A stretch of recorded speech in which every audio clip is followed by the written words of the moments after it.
Ongi etorri Xerezaderen Artxiboa literatur podcastera. Podcasta hau egiten dugu Saioa Gabikagoge askoak, Jasone Larrinagak eta Ana Moralesek Bilbo Hiria Irratiko estudioan.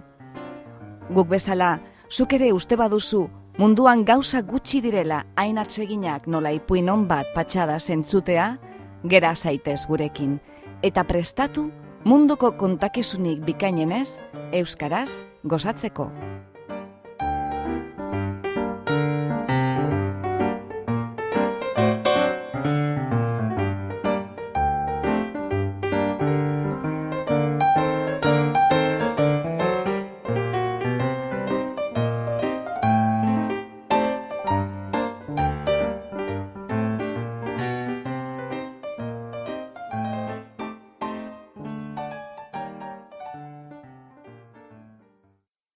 Gaur, Xerezaderen Artxiboan, enaiz emakumea, ala. Sojourner Truthen hitzaldia, Frances Gaichen The History of Woman Suffrage liburutik hartua, Ana Moralesek euskaratua. Sojourner Truth. Enaiz emakumea, ala. Sojourner Truth izenaz ezagun egin zen emakumea, esklabu jaio zen, 1787 urtearen inguruan, New York estatuko basetxe batean. Lurjabeak herberetarrak ziren, eta Isabela izena eman zioten. Esklabuen alaba zen, eta bere 12 nebarrebak ere, hainbat etxetara saldu zituzten esklabu. Ohikoa zen bezala, bere esklabutza urteetan Isabela hainbat aldiz bortxatua izan zen, eta jipoi handiak jaso zituen, bereziki bere bigarren jabearen eskutik, Isabelak holanderaz baino ez baitzekien gaztetan, eta ingelesik ez ia. 1815 urtearen inguruan, beste basetxe bateko esklabu bateken maitemindu zen, baina gizonaren jabeak ez zuen harremana baimendu, eta jipoi batez hil zuen. Gero, Isabela beste esklabu batekin eskontzera behartu zuen bere jabeak. Urteetan zehar, Isabela hainbat aldiz saldu zuten, baina bere azken jabeak, Dumont izenekoak, 1826an askatasuna emango ziola agindu zion. Hala ere, urte hori helduta, jabeak ez zuen promestutakoa bete, eta Isabelak ihes egin zuen bere alaba txiki hartuta. Van Wagener izeneko familia batek babestu zuen, eta haiek erosi zuten azkenean Isabelaren askatasuna. Hala ere, bere 5 urteko semeak esklabu jarraitzen zuen Dumontenean, eta Isabelak jakin zuen, Ark, Dumontek, Alabamako lurjabe bati saldu ziola umea, modu ilegalean. Isabelak, Van Wagener familiaren laguntzarekin berriz ere, auzitara eraman zuen Dumont, eta irabazi egin zuen kasua. Bera izan zen, gizon zuri bat auzitaratu eta kasua irabazi zuen lehen emakume beltza. Semearen askatasuna irabazi ostean, Isabela New York hirira joan zen. Zerbitzari jarri zen etxe batean, eta aldi berean, predikatzaile hasi zen Eliza Metodistarekin. Laster nabarmendu zen bere hitzaren indar harrigarriagatik. Elektrifikatu egiten zituen entzuleak, etaren islari fama berehala zabaldu zen. Orduan utzi zion Isabela izateari, eta Sojourner Truth izena hartu zuen. Sentitu baitzuen, bidaian abiatu behar zela eta bere egia kontatu. 1853an, lekuz leku predikatzeari ekin zion, etxeetan eta elizetan. Baina ez zen bere kristau fedea predikatzen zuen bakarra. Abolizioaren kausan sartu zen buru belarri, bere esklabu bizitzaren testigantza emanez nun nahi. Era berean, bat egin zuen emakumeen sufragioaren eta eskubide berdintasunaren aldeko borrokarekin, eta heriotza zigorraren aurkako aktivista nekaezina ere izan zen.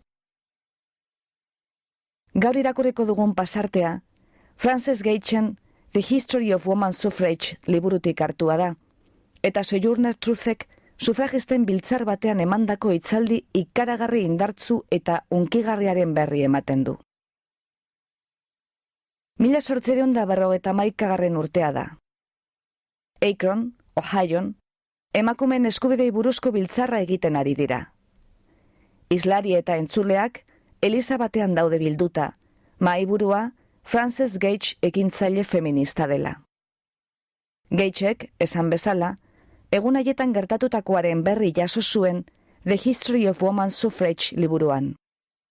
Irakurriko dugun zatian, Sojournerrek polemizatu egiten du antisufragistekin, distira egiten duen erretorika bizi eta zorrotzaz. Bere biografiatik ateratako ebidentziez gain, emakumeen aurkako argudio teologikoei buelta ematen die emakumeen aldeko argudio teologikoekin. Entzun diezaiogun orain, Frances Gage. Gure mugimenduaren buruzagiak dardarka jarri ziren ikusi zutenean emakume handi, ihar, beltz bat gelan sartzen.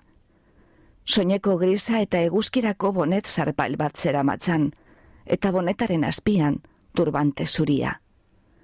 Erabakitzu sartu zen elizan, erregina baten aireaz joan zen pasabidean gora, eta pulpituko eskeileretan jesarri zen. Etxe osoan hasi zen gaitzespenezko marmarra zabaltzen, eta belarria jarrizkero honelakoak entzuten ziren. Abolizio kontuak orain! Emakumeen eskubideak eta mutur beltzak naztuta! Esan nizun ba, ospa hemendik beltxarana!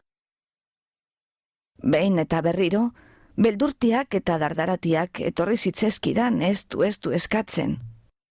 Ez utzi berba egiten, Gage Andrea, ondatu egingo gaitu. Herriko egunkari guztiek nahaztuko dute gure kausa abolizioarekin, eta mutur beltzekin, eta salatu egingo gaituzte. Nik erantzun bakarra ematen nien. Ikusiko dugu denbora datorrenean. Itzaldien bigarren eguna da. Frances Gage dago, bezperan legez, mahaiburu. Giroa pilpilean dago. Eliza metodista, baptista, episkopaliar, presbiteriar eta unibertsalistako ministroak etorri dira biltzarrera, eta kontraerasoari ekin diote.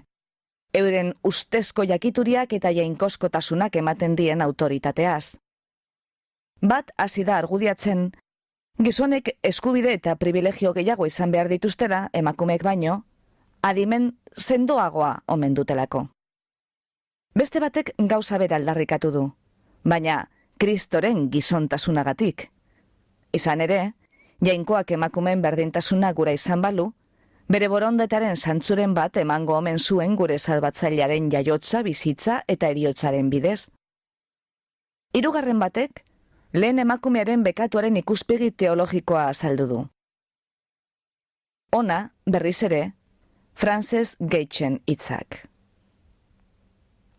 Garai hartan oso emakume gutxi ausartzen ziren bileretan berba egiten, eta bazirudien herriaren irakasle Augustuok gaina hartzen ari zitzaizkigula, eta bitartean galerietan zebiltzan mutilak eta bankuetan jesarrita zeuden burlatiak ederto pasatzen zebiltzan gu buru gogorrok, ala ginen haientzat behintzat, deseroso ikusita. Gure arteko bigunenetako batzuk duintasuna galtzear zeuden eta trumona dausaina zegoen airean. Eta orduan, Sojourner Truth bere txokotik hasi zen altxatzen astiro-astiro, ordura arte burua apenas jaso bazuen ere. Ez utzi berba egiten, esan zidaten arnazka dozen erdi batek belarrira. Bera astiro eta solemne etorri zen aurrealdera, bere bonet zaharra kendu eta lurrean utzi zuen eta bere begi handi eta adierazgarriez begiratu zidan. Goian eta bean gaitzespenezko txistuak entzun ziren.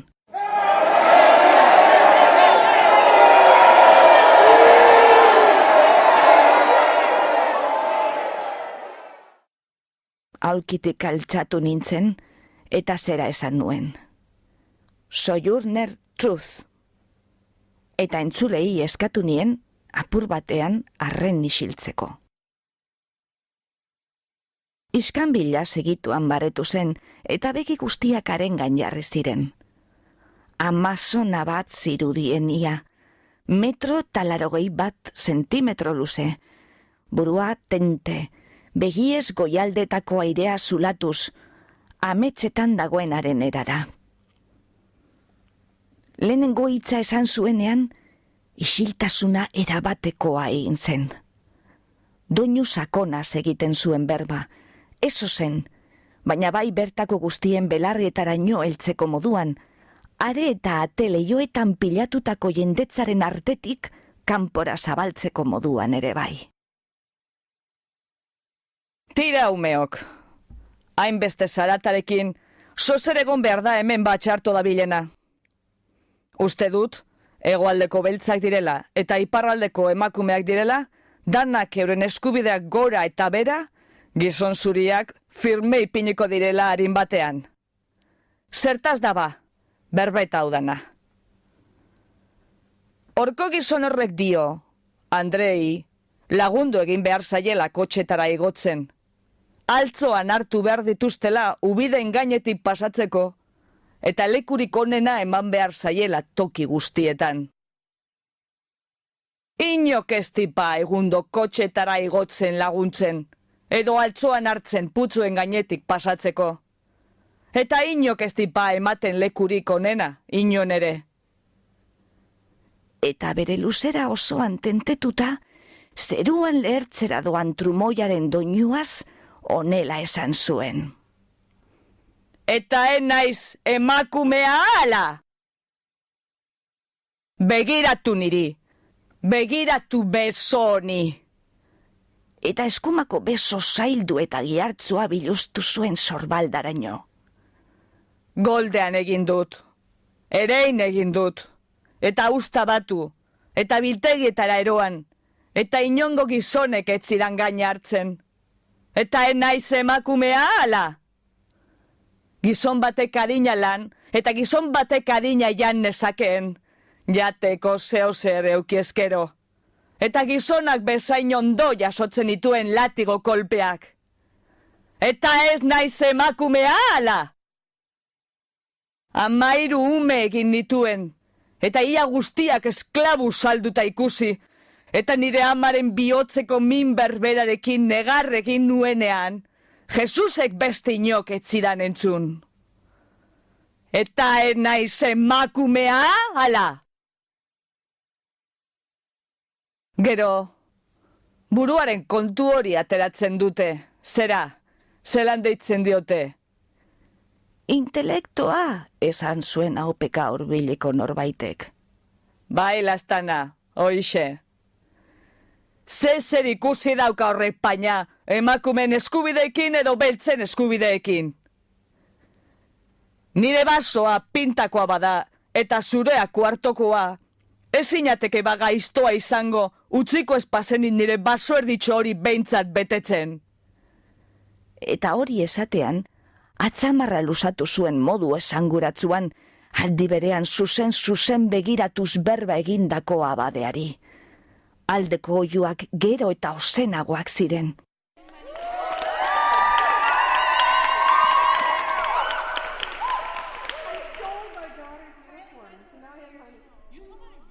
Baina beltzez jantzitako gizon txiki horrek.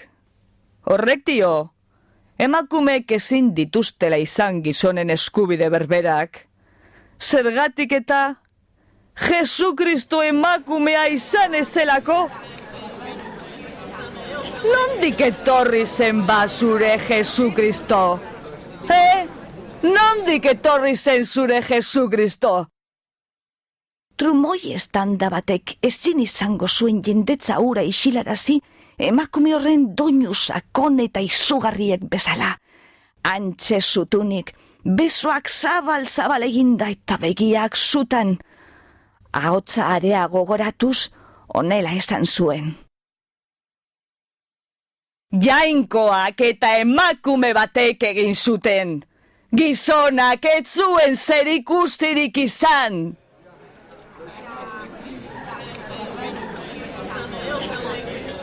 Zelako muturrekoa izan zenura gizontxoarentzat. Beste bat ere atera zitzaion orduan kontra, eta Sojourner Truthek Areseri zuzenduz ama Eva defenditzeari ekin zion. Ezin izan nuen dena idatziz jaso, baina esandako guztia harirakoa zen, zorrotza eta solemnea, eta esaldi bakoitzak gortzeko moduko txalo zaparradak sortzen zituen, eta honela amaitu zuen. Jainkoak egindako lehen emakumea, mundu azpikoz gora jartzeko bezain indartzua izan bazen bera bakarrik, hemengo emakume guztiok elkar hartuta, eta mintzatokitik entzulei begiratu zien alderik alde. Gai izan beharko ginateke ostera ere munduari buelta eman eta eratara jartzeko.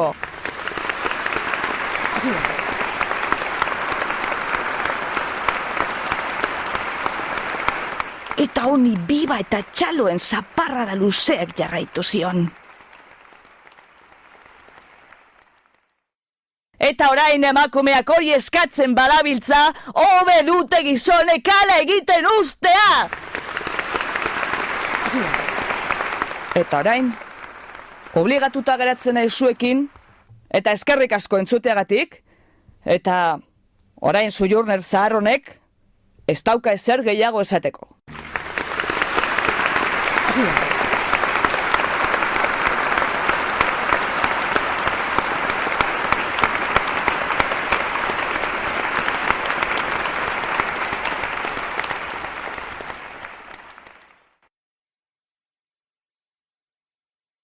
Onaino heltzen da, Frances Gaitchen liburutik, ez naiz emakumea ala, hitzaldiaren berri emateko hartu dugun pasartea. Ziurazki, hitzaldi horregatik da ezagunen Sojourner Truth. Poema moldera ere ekarri izan dute, eta Rari Block blues kantariak, Ain't I a Woman abestian kantatzen ditu Sojourner Truthen hitz horiek. Emakume beltz gehienak esklabuak edo zerbitzariak ziren garai batean, emakume zuriak ere txoko batean jesarrita eta isilik geratzea espero zen sasoi batean, Sojourner Truth esklabu ieslaria izatetik abolizioaren eta emakumeen eskubideen aldeko aktivista izatera pasatu zen. Islari eraginkor eta zuzena zen. Argumentazioan desarmatzea zaila zenez, behin hitzaldi batean entzule batek desautorizatu egin nahi izan zuen esanez, ez zela emakumea gizona baino. Sojournerrek alkondara zabaldu eta bularrak erakutsi zizkion. Truthek ez zekien ez idazten ez irakurtzen, eta bere biografia diktatu zion Olive Gilbert feminista eta abolizionistari. Horren emaitza izan zen Narrative of Sojourner Truth, Sojourner Truthen historia, dokumento paregabea, 1850ean argitaratua. Lekuz leku islari, bideak ibiltzearen ibiltzeaz, zauritu egin zitzaizkion hankak Sojourner Truthi. Eta John Harvey Kellogg doktoreak, bai, zerealen aitak, ahaleginak egin zituen arren, Barrel Creekeko bere bainuetxean osatzeko, batzuek diotenez bere azalaren beraren injerto bat ere eginik, Kellogg doktoreak Sojourner Trutheri. Sojourner Truth hil egin zen azkenean, 86 urterekin.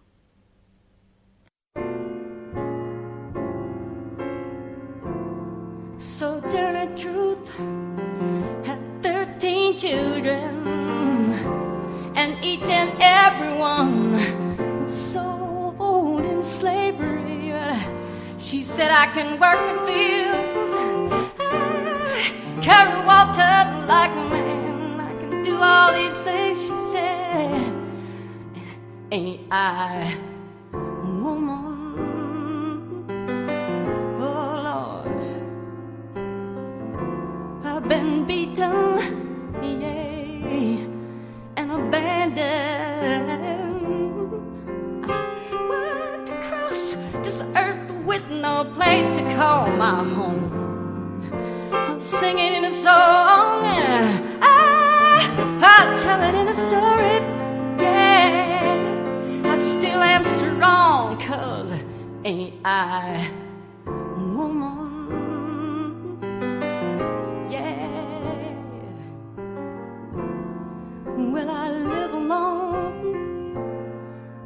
children all gone, and I raised them up with no husband by my side.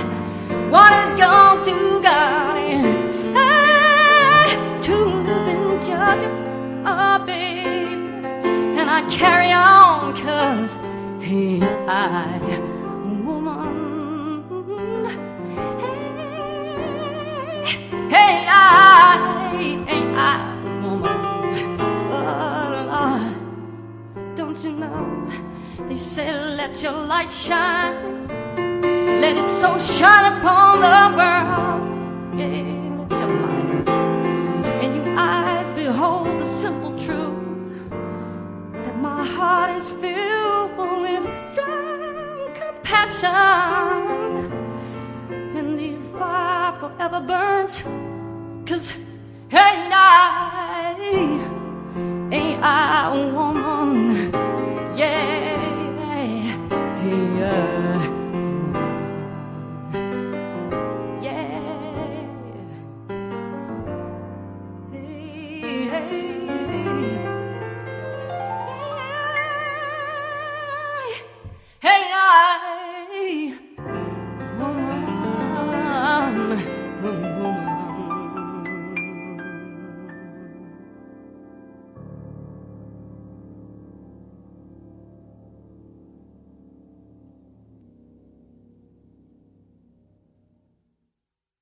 Entzun duzu? Enaiz emakumea, ala. Sojourner Truthen itzalia, Frances Gaitchen The History of Woman Suffrage liburutik hartua eta Ana Moralesek euskeratua.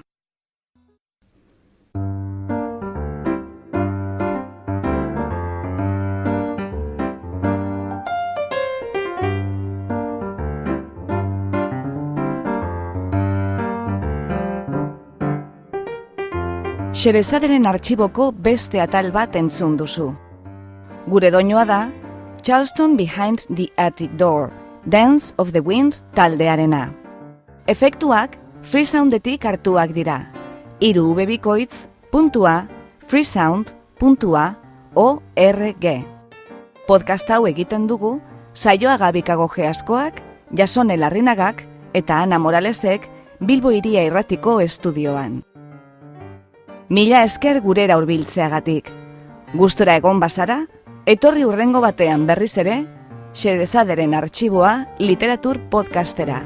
Laster arte!